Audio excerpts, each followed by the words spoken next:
Hello viewers, welcome to learners point. আজকে আপনাদেরকে আমি দেখাবো কিভাবে ক্যামেস স্ক্যানার সফটওয়্যারটি ব্যবহার করতে হয়। ক্যামেস স্ক্যানার সফটওয়্যারটি সম্পর্কে যদি বলতে হয় তাহলে শুরুতেই যে কথাটি বলতে হবে সেটি হচ্ছে এটি একটি পিডিএফ কনভার্ট সফটওয়্যার, যেটি ছবি থেকে যে কোনো কাগজ বা ডকুমেন্টকে ছবি থেকে সরাসরি পিডিএফে কনভার্ট করা যায়। তো প্রথমে যেটি দেখব যে সফটওয়্যারটা আপনি প্লে স্টোর থেকে ডাউনলোড করে নিতে পারেন ইজিলি। খুবই ছোটো, মাত্র 45 MB এটা সফটওয়্যার। সো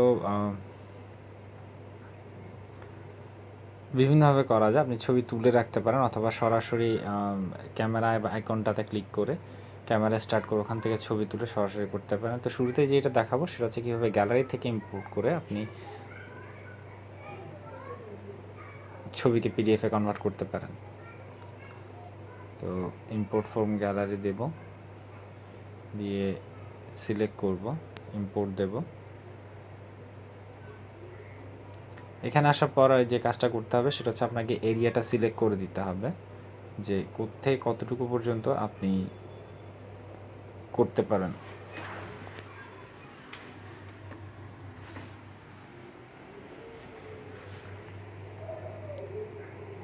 ভিডিওতে আমি যেভাবে দেখাচ্ছি যে স্ক্রিনটা সিলেক্ট হচ্ছে, সিলেক্ট করে দিচ্ছি আমি ম্যানুয়ালি।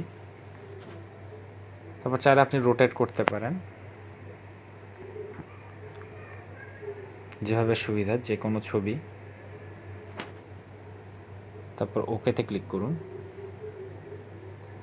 অটোমেটিক এরিয়াটা সিলেক্ট হয়ে যাবে। যদি আপনার কোনো ভুল হয়ে থাকে, যেমন ডান পাশে ছোট্ট একটা সাদা অংশ শো করছে, আপনি আপনার ফোনের ব্যাক বাটনে চাপ দিলে এটা আগের মতো আগের যে পজিশনে চলে আসবে, এরপর আপনি কারেক্ট করে নিতে পারেন।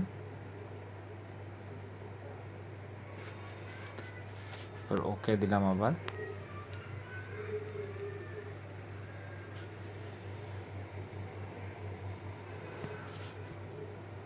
আবার ওকে। এরপর আপনি চাইলে আপনি বিভিন্ন ধরনের এখানে সেটিংস রয়েছে।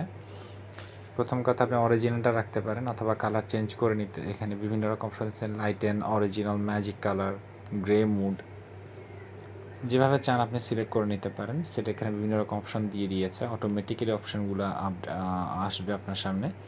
তারপর টিক মার্ক দিন। এখান থেকে আপনার পিডিএফটি তৈরি হয়ে গেল। এরপর আপনি যদি সেভ করতে চান, পিডিএফে গিয়ে ড্রাইভ পিডিএফ ভিউয়ার অথবা আপনার যে পিডিএফ ভিউটা আপনার ফোনে থাকবে সেটা অ্যাডোব অ্যাক্রোব্যাট হতে পারে। Commonly used by Adobe Acrobat, সবাই যেটা ব্যবহার করে থাকেন। এরপর আপনি অপশনে ক্লিক করে ডাউনলোডে ক্লিক করেন। দেখুন এটি ডাউনলোড হয়ে গিয়েছে। অথবা এর আগে আপনি চাইলে ডাউনলোড করার আগে আপনি রিনেম করে নিতে পারেন। অপশনসে গিয়ে rename,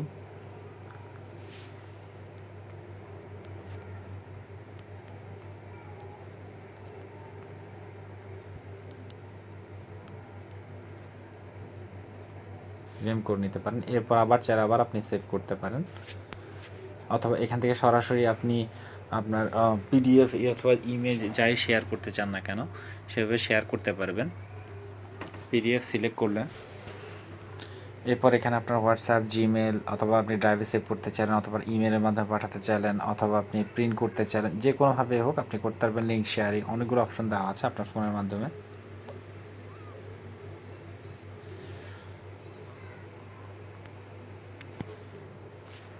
so guys, camera scanner একটি খুবই প্রয়োজনীয় সফটওয়্যার।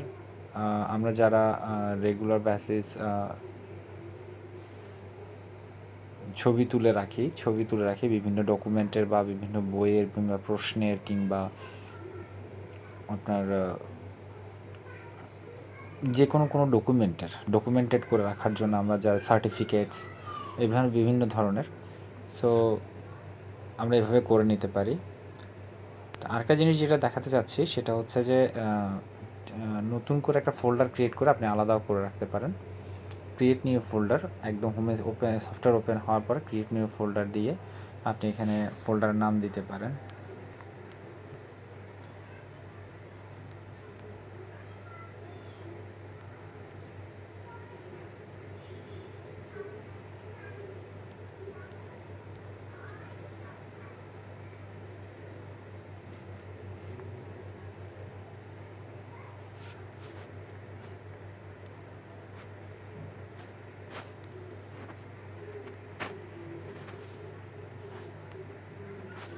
নতুন ফোল্ডার ক্রিয়েট হয়ে গেল। এখান থেকে আপনি সরাসরি এই ফোল্ডার রাখতে গেলে আপনি ফোল্ডারটা সিলেক্ট করে এখান থেকে আপনি ফোল্ডারটা সিলেক্ট করে ওখান থেকে আপনি ছবি তুলে নিতে পারেন অথবা ইম্পোর্ট ফ্রম গ্যালারি দিয়ে ওখান থেকে আনতে পারেন।